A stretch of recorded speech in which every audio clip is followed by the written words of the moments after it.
Wir sind halt wir sind halt auch innerhalb der EPPNW nur eine relativ kleine Gruppe, aber wir haben diese Forderung an unseren Vorstand auch immer wieder erhoben. Ich denke, dass wir auch dieses Thema weiter bearbeiten und in den Gremien versuchen, dazu äh, dazu beizutragen, ne? Es ist die EPPNW ist ja an sich eine internationale Organisation, aber die Themen sind eben doch sehr unterschiedlich auch, ne? Viele kümmern sich wirklich nur um Atomwaffen und um Atomenergie und andere verstehen sich mehr wie wir als doch eine Friedensbewegung, die mit 'nem breiteren Themenspektrum, also da muss man halt dran arbeiten. Das tun wir aber. Wir haben auch immer wieder versucht, weil wir das wichtig finden, mit offiziellen AKP-Vertretern zu sprechen, wenn wir in der Türkei sind. Wir kriegen aber meistens nicht mal einen Termin. Und wenn, dann kriegen wir einen Termin und werden eine Stunde lang zugequatscht und können keine einzige Frage stellen oder irgendwas, ne? Also, das funktioniert überhaupt nicht. Chemiewaffen sind schon in einer Art, Massenvernichtungswaffen. Sie treffen eben alle Leute, die da in der Nähe sind. Es gibt verschiedene Sorten von Chemiewaffen, die alle völkerrechtlich geächtet sind. Der Gebrauch von Chemiewaffen ist schon lange verboten. Die ersten Verbote waren schon 1800 irgendwann.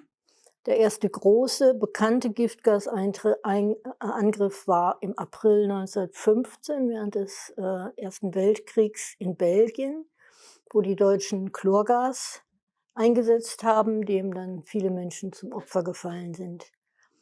Ähm, in f Dann ist bekannt, dass die Nazis ja auch Giftgas zur Vernichtung der Juden eingesetzt haben, das Zyklon B.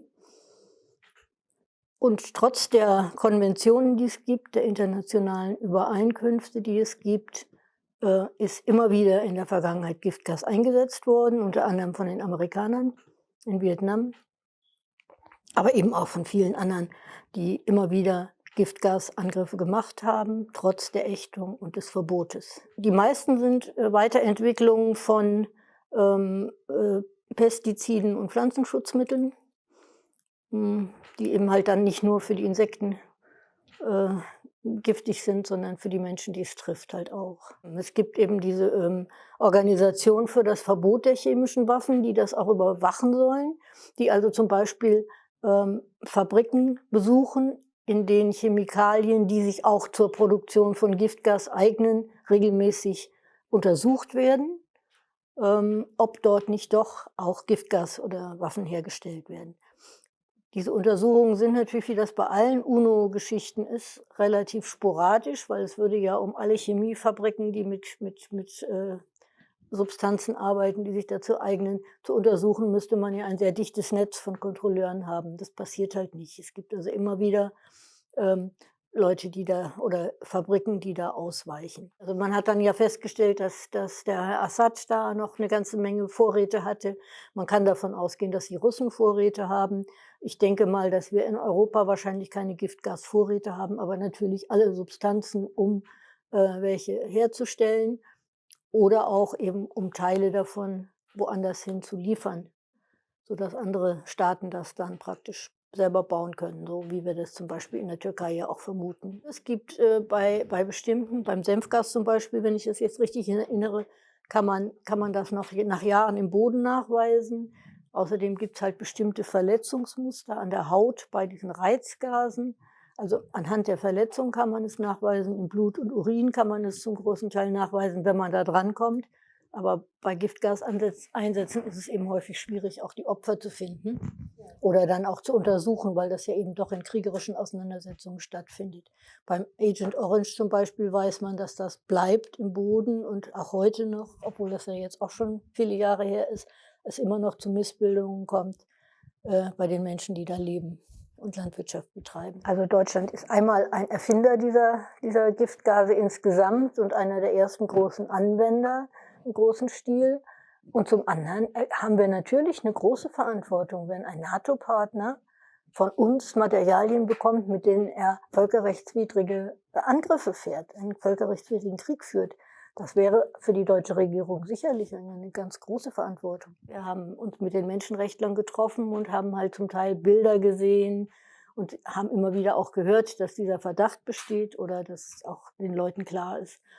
Ne, also das geht ja ganz weit, zum Beispiel bei diesen Wasserwerfern, mit denen die Demonstranten, traktiert werden, da sagen die immer wieder, es gibt immer Wasserwerfer, wo so eine Substanz da ist, wo die Haut brennt, wo die Augen brennen, wo also offensichtlich auch was zugesetzt wird. Es gibt grundsätzlich welche, die eben halt, wie Chlorgas zum Beispiel, die Haut und die Atemwege reizen und dadurch zum Tod führen. Dann gibt's die, Nervengase, die eben halt solche Lähmungen machen und über eine Atemlähmung dann zum Beispiel auch wieder zum Tod führen.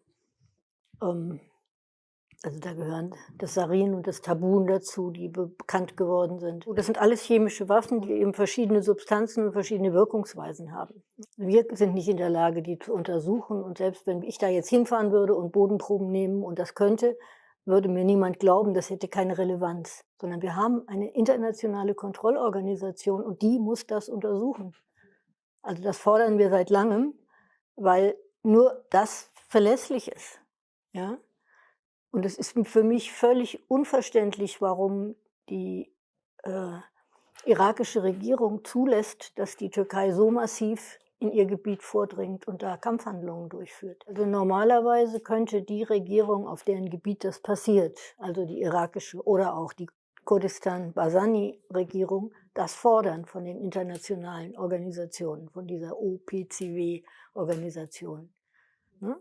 Das tun sie aber nicht, weil sie eben offensichtlich doch eine gewisse Komplizenschaft da mit der Türkei haben und ein gemeinsames Interesse, die PKK da, auszurotten.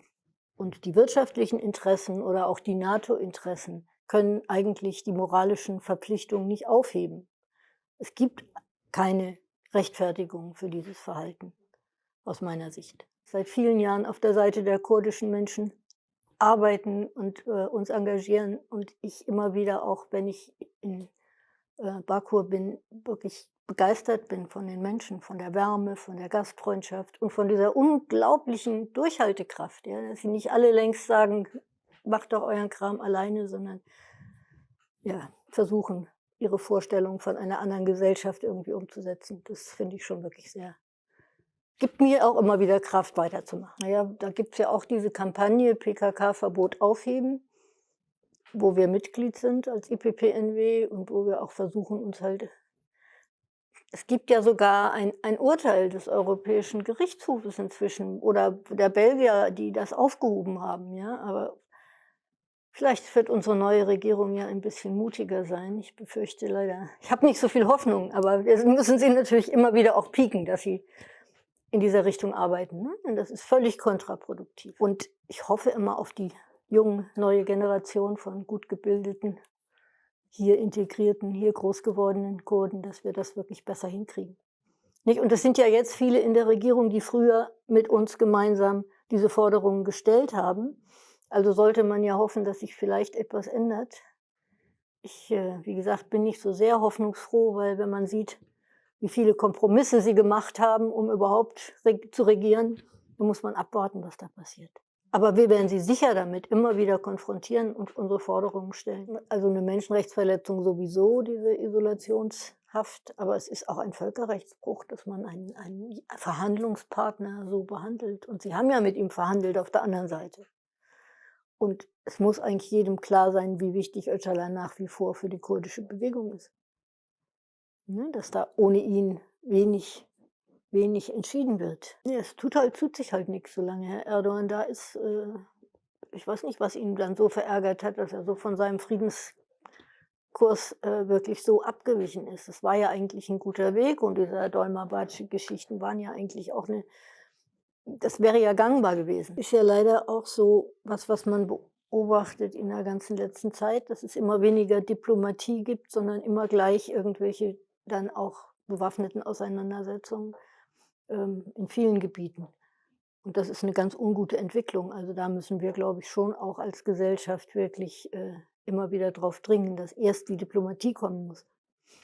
Also, für mich muss nur die Diplomatie kommen, alles andere verbietet sich. Aber gut, das sehen die Leute sicher unterschiedlich.